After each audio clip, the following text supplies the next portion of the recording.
What is happening, people? It is your boy Brad here. Welcome along to the Big Brad channel. And we are through. We are through to the EFL Cup next round. And in the next round we got Leeds United. Should be a really, really good game, that. But last night, let's talk about last night. 3-0 against Wimbledon. 3-0 against Wimbledon. Didn't look like a 3-0 game. It was 1-0 up to a certain point, and then we just took over the game as soon as the subs were made. Again, just looked... Well, I obviously can't watch the games because obviously I don't have access to certain streaming sites, whatever else, I don't know. But it is what it is. But I've got to give ratings specifically on what I think and from what I heard. So these games, like the 3 o'clock games, are going to be hard for me to score because obviously I don't get to watch the games. But I have to look in terms of like what people are saying and such, and what I hear. So we'll get into the player ratings in a minute, but let's talk about the game. From what I heard, it was a good performance overall, but as you expect, it's just Wimbledon. And fans, I need to talk about the fans because I was watching some of the videos from AFTV and they're just going over the top. They're just going over the top saying, we beat Wimbledon. We beat Wimbledon, that's it. And that's all we've beaten. We've just beaten Wimbledon. Wimbledon. And people are getting on the high horse and saying, oh, Arteta, what a fucking legend. Oh. What the fuck is this fan base? Seriously? Back Arteta after we beat Spurs on Sunday. If we beat Spurs on Sunday, then yeah, go back the man. Go get on your high horse and say, oh, we've beaten Spurs now, yeah. But saying that after a game against a League One opposition, that's just borderline ridiculous. That is borderline ridiculous. For me, anyway. And I'm one of Arteta's biggest critics. I mean, I was there on Saturday against Burnley. And was I impressed with the performance? After the goal went in, and the second half, we just didn't look like we wanted more. We just sat back, defended, kept the clean sheet, made sure we got the 1-0 win. That was it. That was it. But against Wimbledon, as soon as the subs were made, we were ruthless. But before that, nothing. We were just sticking to a 1-0 lead. We were sticking to a 1-0 lead. Ridiculous. Absolutely ridiculous. But then again, we've been doing that the last 2 weeks. Sticking on 1-0 leads. It's not good enough. We need more. We need ruthlessness up front. We need players that are going to finish teams off. And not slow the play down, etc, etc. But as soon as the subs were made, as soon as Saka and Smith Rowe entered that pitch, it changed. It changed and we beat Wimbledon comprehensively. But that is just Wimbledon. Wimbledon. How many times do I have to say it? Wimbledon. That's it. If we beat Spurs on Sunday, great. Great. I will be buzzing if we beat Spurs on Sunday.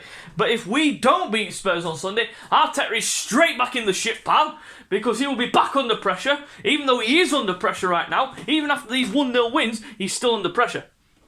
That's what I think anyway. But let's get into the player ratings. Starting in goal, Bernd Leno. No. Don't you even think about putting him in the game against Spurs on Sunday. Don't even think about switching Aaron Ramsdale out of net on Sunday. Do not think about putting Leno back in net. Just because he's got a clean sheet doesn't mean he should be selected for Sunday. He's so slow from playing out from the back. You've seen it. You've seen it already. He's so slow at playing out from the back. And I'm one of Leno's biggest lovers. I love Leno. But he just needs to quicken the pace. He's so slow at playing out from the back. But for that performance last night, clean sheet, gets a 7. Going to the back line, starting off with Cedric. Didn't really have much to do. Got forward enough. Just a bang average performance, give him a 6. Going to the back line, starting off with Rob Holding again.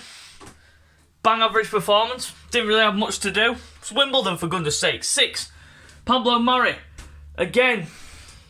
Bang average performance. 6.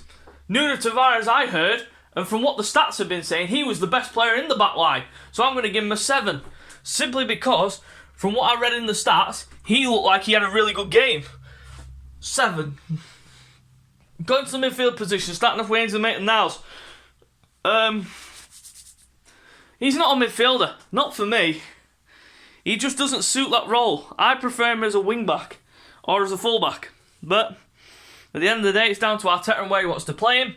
So we've got to trust our process.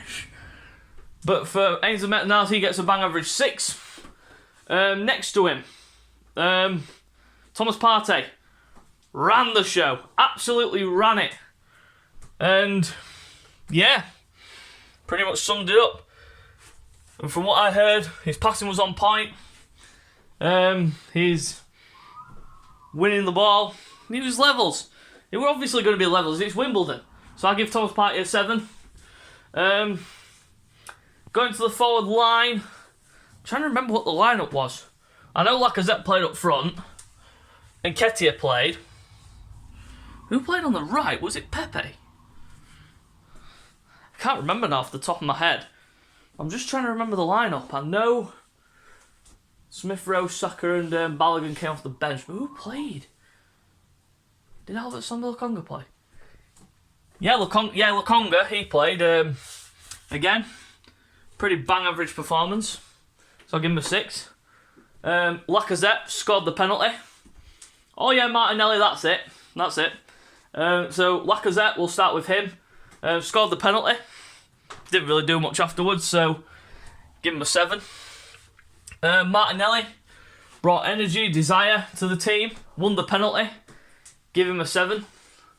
And Eddie Nketiah, he scored the backheel goal, and that was a really nice goal. And so I give him a 7. Going to the substitutes, starting off with Emile Smith Rowe, scored a goal, came off the bench and scored, so he gets a 7. Saka, you know what you get with him. Energy, desire, hunger, passion, everything about his performance spoke volumes of why he is one of our number 1 picks for the first team in the Premier League, so he gets a 7. And Flo Balogun came on late, didn't really have much time, so I'll give him a 6. Mikel Arteta gets a 7. We're through to the next round of the EFL Cup, and I think, from what the lineup shows, he's going for this competition, I think. Because we're not in Europe, I think he's going to go for this competition. So, you know what to do now, peeps.